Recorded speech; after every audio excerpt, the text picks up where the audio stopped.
Good afternoon and welcome. We want to thank our friends in the media for being here and our guest.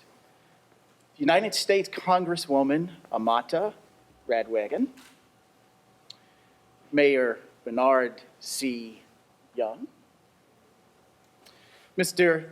Daofeng Ha, lead donor in Life Preservation Initiative, Jiling Tong, the CEO and President for Asian Pacific Islander Chamber of Commerce and Entrepreneurship, Major Gene Hogg, Area Commander for the Salvation Army of Central Maryland, Mr. Bing Rao, President of the Flagstone Foundation, Dr.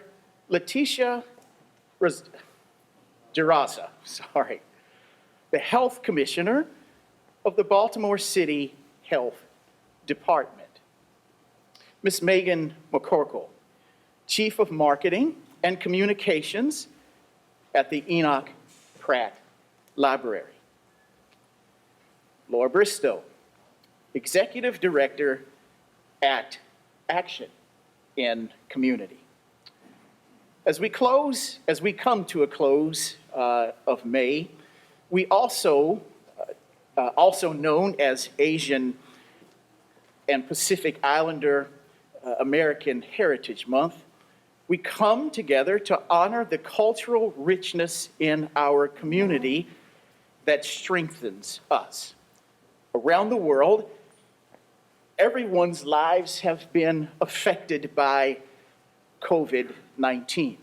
In Baltimore, as we navigate these uncharted waters, we can only succeed if we have the proper tools. Life Preservation Initiative, a coalition of nonprofits in the US and China, donated 140,000 masks that will be distributed across Baltimore City. I invite to the podium Mr. Daofeng Ha, lead donor and founder of Daofeng and Angela Foundation.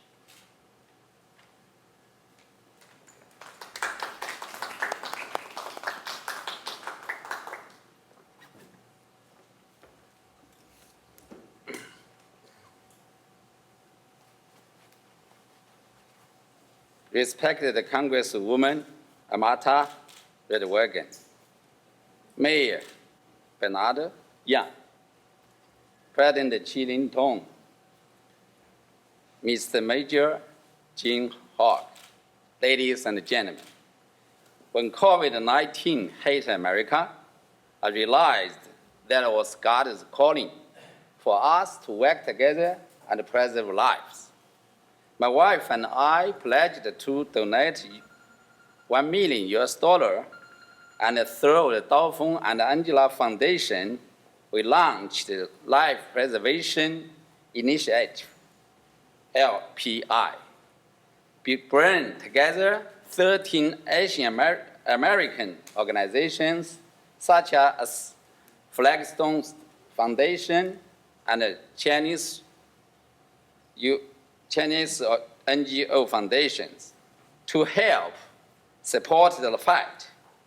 LPI identified the needs and focused on the providing PPE to our frontline healthcare workers for saving lives and to the vulnerable community for slowing the spread of the virus. Armed with 84 volunteers from 16 cities, LPI sourced over 1 million PPE from Japan, United States, and China after contacting over 100 suppliers.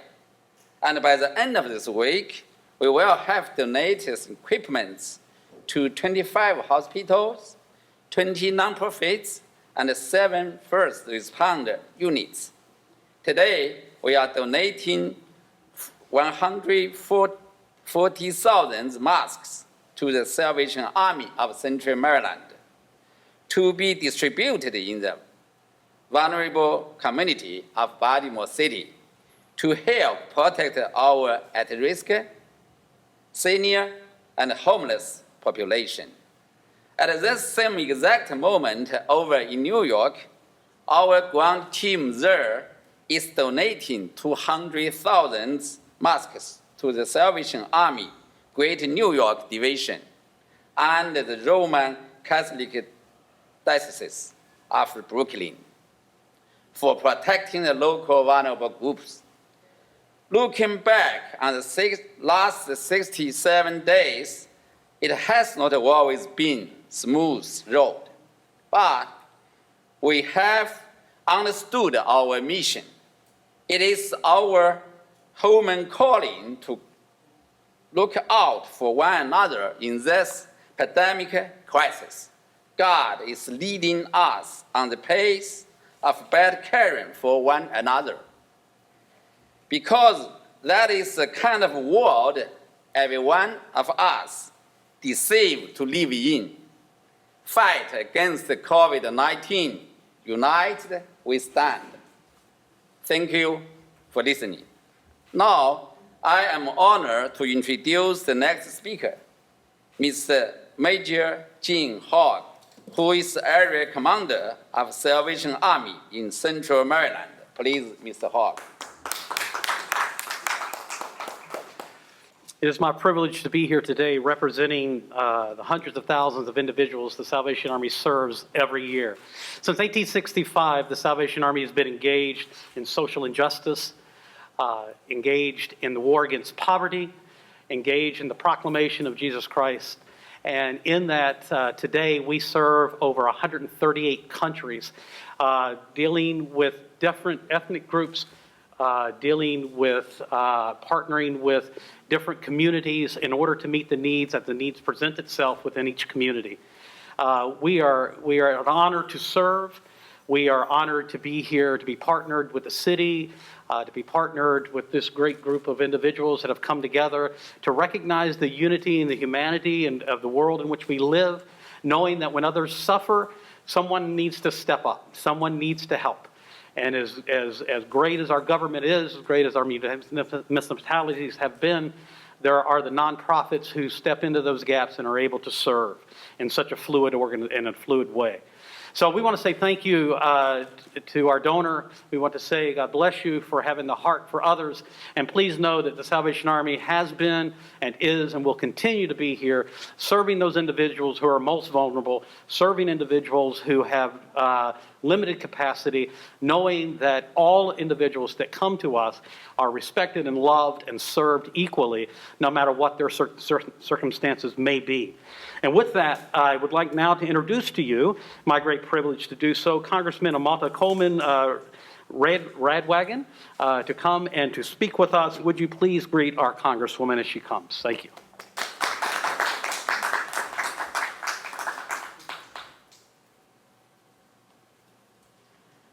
Thank you so much, Major Hogg. I want to say that I'm delighted to be here today. And even though we repeat the names over and over, I think we cannot say it too many times. So I do want to thank Dao Feng and Angela Foundation and other NGOs, over 100 volunteers in the Life Preservation Initiative led by Dao Feng He and Angela Foundation, and as well as the help from the other NGOs. As you know, the LPI pledged to provide frontline healthcare professionals and communities with PPE to save lives and slow the spread of COVID-19. Starting with a $1 million donation from Mr. Dao Feng He, LPI went on to donate over 800,000 masks and other critical PPE to 25 hospitals and medical centers and over 25 organizations including non-governmental organizations, police and fire stations, and key community organizations in 6 cities across the nation. LPI will donate over 100,000 non-surgical masks to the Salvation Army, or I think it's 140,000, of Central Maryland to be distributed throughout Baltimore City's most vulnerable communities. The masks reach at-risk communities, such as senior citizens, low-income families, and the homeless population. Through Salvation Army's partnership with Action in Maturity, Baltimore City Health Department, the Department of Transportation, the Mayor's Office of Homeless Services, Commission on Aging Services, the Enoch Pratt Library System, and other NGOs. Thank you once again. Thank you so much to the Dao Fung and Angela Foundation and the Life Preservation Initiative, to the Salvation Army for the good work you all do for those in need, the City of Baltimore, and every person involved. Especially thank you to, once again, the huge generosity of Mr. Dao Fung He. I know that many people had a part, too many for me to know the names of each and every one of them, but this provision of masks and personal protective equipment is such a wonderful accomplishment. It will help so many people, and most of all, it was given from the heart. This is a perfect example of what we are seeing during this very challenging time for all of us. We're seeing the best of our country and our communities. People are working together for the common good and being an encouragement, being good neighbors. This endeavor does credit to our Asian Pacific American communities and our heritage. This month, we salute actions just like this, the work of difference makers, and honor the legacy that was passed on down to us. So thank you again for all you do, for the hard work, commitment, and most of all, the care that went into this wonderful project. May God bless this entire effort, and may God be with everyone who will use this equipment for good and to care for others in need. Thank you.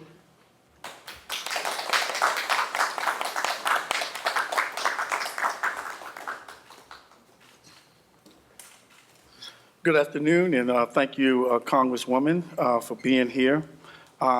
First, let me say thank you so much to Life Preservation Initiative for this very generous gift of non-surgical masks. I also want to sincerely thank the Salvation Army of Central Maryland for being fantastic partners to the city during this critical time. And of course, for coordinating the distribution of today's great gift across our agencies and community organizations.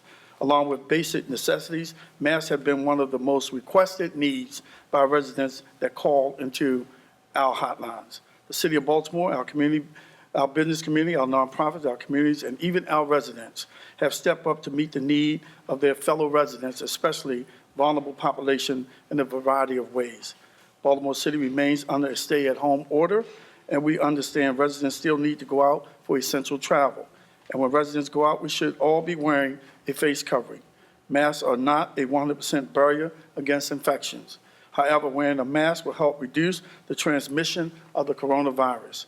This is a collaborative effort with nonprofits and city agencies to provide disposable masks to residents most at risk, especially our older adults, in an effort to reduce the spread of infection.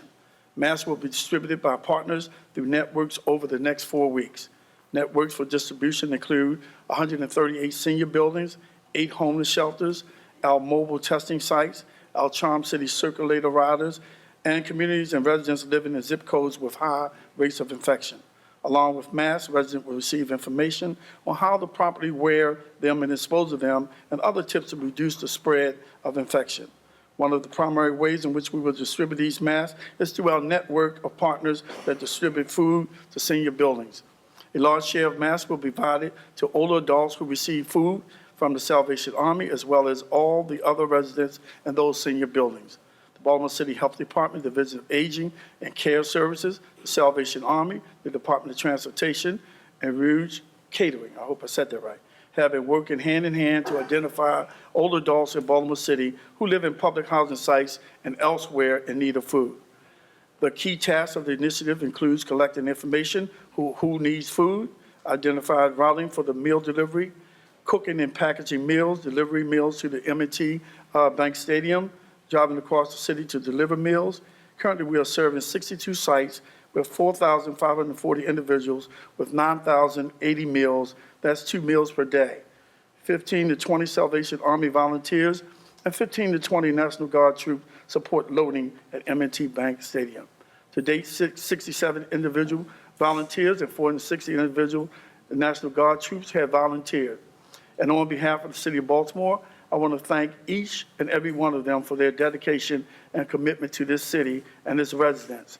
Through the end of last week, the Salvation Army has delivered a total of 212,418 meals.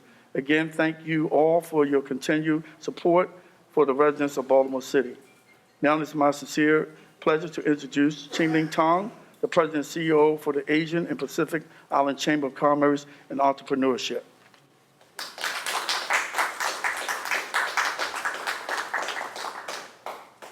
Mayor Young, thank you so much for your leadership. Congresswoman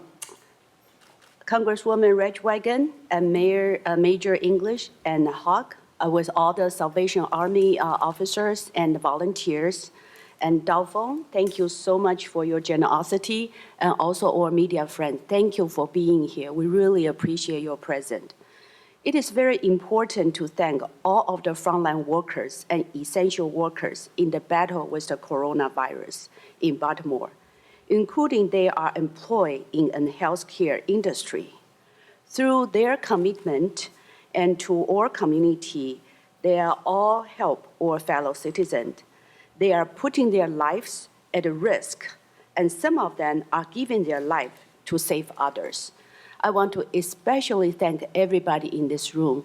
It is very difficult and challenging for us to be here, but thank you for being here.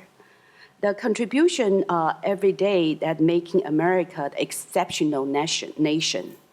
And during this Asian Heritage Month, Asian Pacific Islander American Heritage Month, many Asian American Pacific Islanders, businessmen and volunteers, they help, they use their network around the world to secure and donate PPE to hospitals. Although there are so many sad stories, but there are also some inspiring stories, like a Life Preservation Initiative led by Daofeng and Angela Foundation. Daofeng and Angela He, they are amazing couple. They are great philanthropists. Whenever world needs them, they are there. They have been traveling all over the world. Whenever there's a needed, they are there. So when they see the need in Baltimore, they just say, this is the place we should go. This is the place we have to help and save people's life. And we're really looking forward to work more with Baltimore community in the future, and thank each one of them, especially thank the mayor's leadership to make this happen. Thank you. Thank you. Any questions on this topic from anyone? Any questions? Okay. All right. There's someone else? That's it. Anybody else supposed to speak? Okay. We had to juggle a delicate balancing act in Baltimore with respect to our restaurants and the public health. Yesterday, the governor announced that beginning on Friday at 5 p.m., restaurants throughout the state of Maryland will be allowed to resume outdoor dining. This was, however, dependent on the decisions of local leaders. Last night, I conferred with our top health professionals led by Dr. Zavasa, and we decided to move forward with outdoor dining beginning tomorrow at 5 p.m. Restaurants must comply with the guidelines given by the governor, and we're going to watch the data closely to see how this small step goes. I know that our restaurant owners and workers have been extremely frustrated and scared. We have a lot of people out of work and struggling to make ends meet. I think that this small step allowing social distancing outdoor dining will give another option in addition to carry out and delivery to our local restaurants. Taking this very small step because we believe we can do it safely while providing a way for workers to earn a living. Any questions? Mayor, does this indicate that the stay-at-home order has been lifted? No, it does not. This means that any resident in the city of Baltimore that chooses to follow the governor's orders as it relates to opening up outdoor seating is going to be a personal and private decision based on them. I believe that if we really do the social distancing and the restaurants comply with all of the steps that our public health officials have issued, it's a personal choice for people. But I still would love for people to stay home and only come out if it's something essential that they have to do. This precedes the plan you discussed the other day about We closing some streets, et were cetera? already working with a task force to look at how we was going to reopen, and we're following the guidelines on the data that's given by our health professionals, and I'll let Dr. DeRosa speak to that right now. So as we discussed earlier this week, we have seen a decline in our overall positivity rate. And when we look back at the data for the most complete data set for all of the testing, we're seeing that positivity rate go down, and we're seeing a significant increase in the amount of testing. We're not where we want to be, but compared to May 1st, where we were sitting a little bit under 500 tests performed per day, our most recent average test per day is close to 1,000. So we're certainly seeing an enhancement in testing capability. We're also seeing a decline in positivity rate, and those things make us cautiously optimistic. Obviously, you can't eat or drink with a mask on. That's It's going to correct. be a new venture out for many people that want to do outdoor dining. What is the most important thing people should do and keep in mind if they choose to take advantage of outdoor dining? Sure. So Jane makes a great point. That is correct. You still want to wear your mask. You still want to practice social distancing. So those restrictions, none of that has changed. When we go out, we still want to maintain that 6 feet. Unless we're eating, we want to keep our mask on, even as we're talking to friends across the dinner table. In regards to these restaurants that are doing the outdoor venue dining, do they have to have a certain permit allowed? And if so, how many does the city have on file? And will there be any checks to make sure mom and pops? Well, most of the restaurants already have a permit for outdoor seating. Those who don't have one can apply on June 1st. I think it's June 1st. June 1st. And they have to go online to apply. And they will be issued what they call the COVID-19 restaurant license. Am I correct with that? COVID-19. But we have a whole task force that was working, preparing for this, because we know we can't stay closed forever. You know, we know that people want to get to work. We know that our businesses are suffering, and we want to do everything we can to help them safely, you know, and because our health professionals say that, you know, it's okay, as long as people follow the guidelines, I have no problem with it. It's a personal choice for each individual, whether they want to take advantage of that.